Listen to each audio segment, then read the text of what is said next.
Ang susunod na programa ay rated PG. Ito ay nangangailangan ng patnubay at gabay ng magulang para sa mga batang manonood. Warning.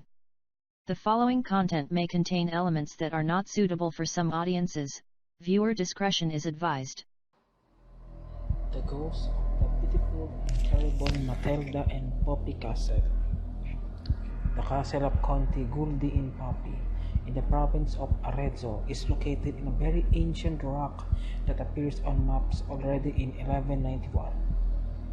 Today, the ground floor of the castle hosts a historical museum and memorial of the Battle of Campaldino of 1289 between the Guelphs, Florentines, and the Ghibellines of Arezzo, and boasts guest likes of Dante Alighieri and Taddeo Gaddi, a pupil of Giotto.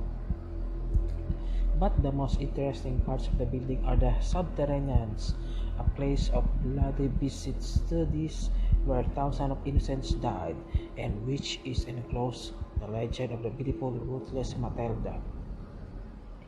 It is not the first time that the protagonist of a legend about infested castle is bad, an unfaithful or rebellious lady, probably because many of these stories dates back to an era in which life was influenced by the church, so women were often seen as an ally of evil and therefore the ones to blame for any problem afflicting men.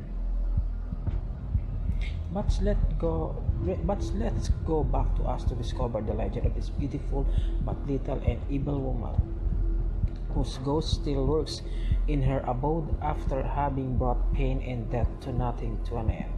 His name was Matilda, Countess Guidi and wife of Poppi's most powerful man. It's said that she was so beautiful that many, in order to approach her, challenged the wrath of Guidi family, who at the time controlled the whole territory. In the Casentino area, all men and boys are talk about her, even when she was not directly involved in the topic. Everyone dreamed about having her, but the castle gentleman was a rigid and ruthless man famous all over Tuscany to make cruel punishments for those who dared to look up staring at her bride. The unseen beauty of the woman spurred many to spy on the castle activities. In fact, some hostages were hired to spy the activities of signorships and communicate them to specimens of the beautiful Matilda. It is known many political and military commitments forced the man to leave and stay away from the castle for weeks. That was the right time to approach the castle and try to enter the grace of the beautiful Castellina. On the other hand, the beautiful Matilda, after the first day of loneliness, started to feel like a bird in a cage. Her marriage was organized by her father, who obliged her to marry a man far older than her, and according to many, even rather ugly.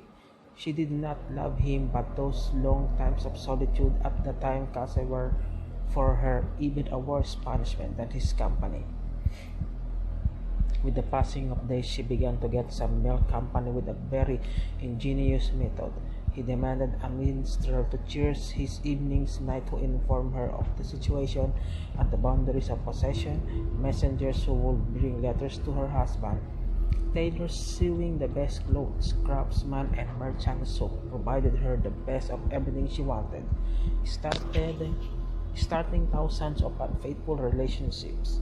With this method, Matilda found a way of comporting herself to the lack of the lord of the castle several times, but there still was a problem.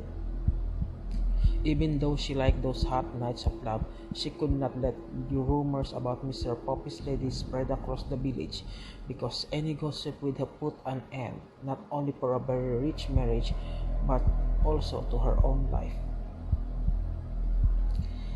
It was quite easy for her to find a way to get rid of the men who remained enamored after the night of lust that she offered them.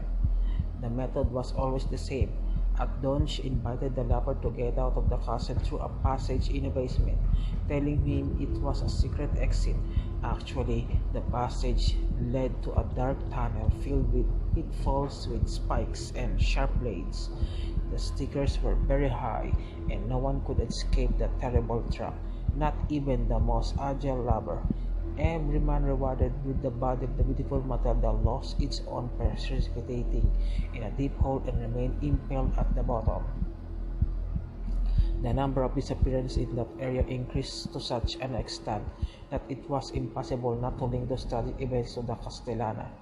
When the last young man never returned home, Poppi's inhabitants decided to assault the castle. As Mr. Poppi was away with his army, they dropped the door and caught Matilda. A few guards left could do a little, and the angry crowd managed to drag the Castellano to the top of the tower and there to wall it alive. And so ended the days of the beautiful Matilda. Even today, it is believed that his soul has not yet found peace and is still wandering to the corridors and the rooms of the castle of Poppi. Many locals claim to have seen the most beautiful woman in the Casentino look out of the window of the Poppi castle, dressed in white with a still beautiful face. There are even those who claim that visiting the museum, you can hear a faint and provocative voice and feel buzzing on the neck that causes shivering and cold pleasure. Is the beautiful Matilda still looking for a fleeting night of love with the beautiful young man?